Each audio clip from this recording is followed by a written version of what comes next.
of 1976, an African man walked into a hospital with headaches, trouble breathing, and uncontrollable vomiting.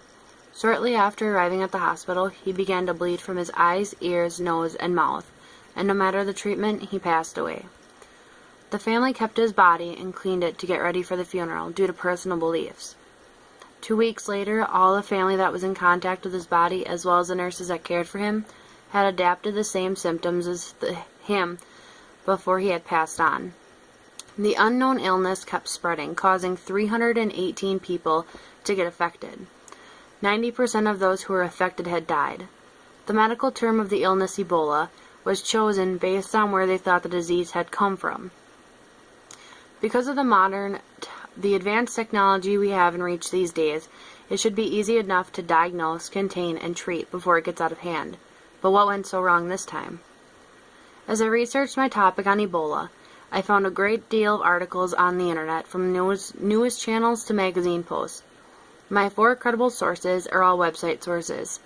The first article from Holly Yan and Esprit Smith from CNN New York News, called Ebola, Who is Patient Zero? Disease Tracked Back to 2-Year-Old in Guinea. My second credible source is by Post-Wire report by the New York Post entitled 10 Facts About Ebola You Need to Know.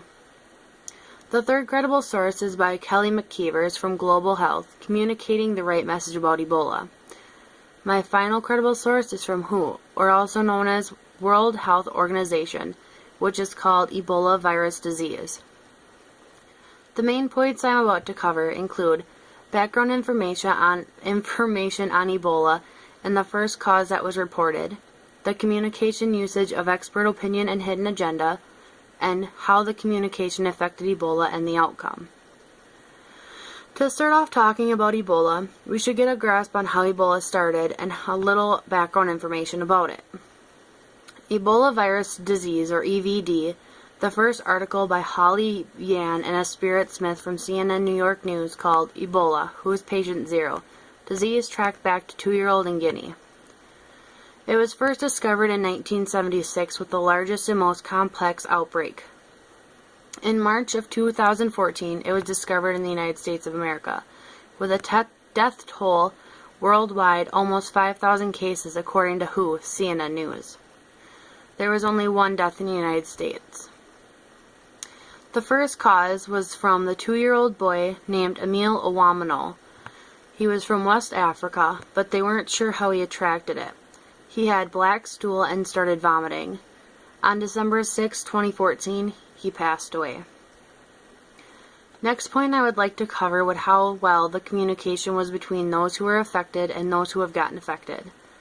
Expert opinion is someone in a group that is defined as the expert and is given the power to make decisions, as cited by Understanding Human Communications 12th edition.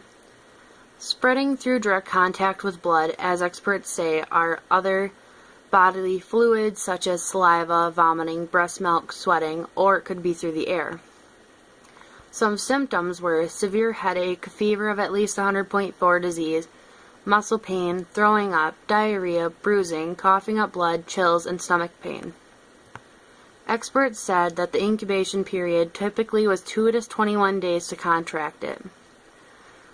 There currently are no vaccines for Ebola. The only treatment they said that could work was getting antibodies from recovered patients. Hidden agenda is the individual goals that group members are unwilling to reveal, as stated in Understanding Human Communications 12th edition. I personally have heard of government conspiracy.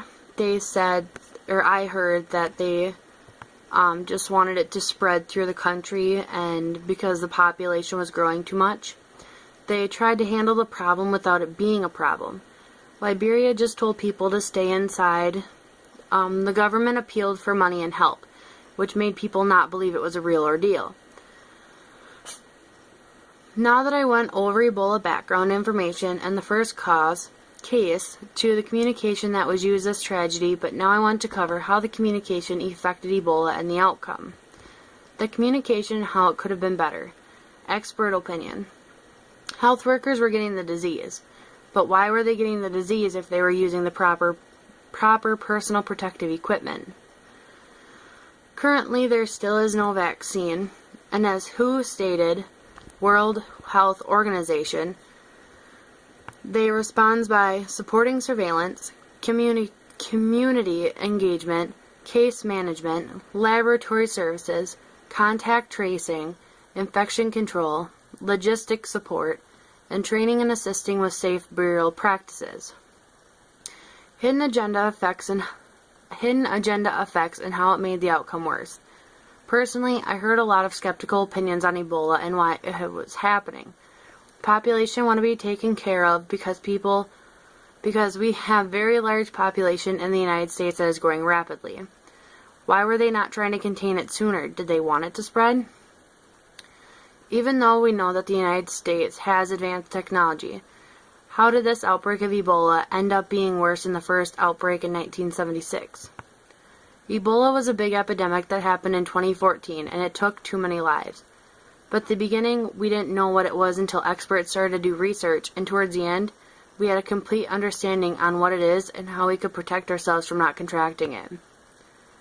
The Ebola outbreak was first discovered in March 2014, and was lastly contained in November 7, 2014.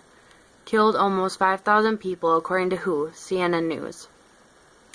If other countries have the same technology advancement as we do in the United States, the outbreak could have been contained much sooner, and almost 5,000 people wouldn't have lost their lives to the catastrophic epidemic.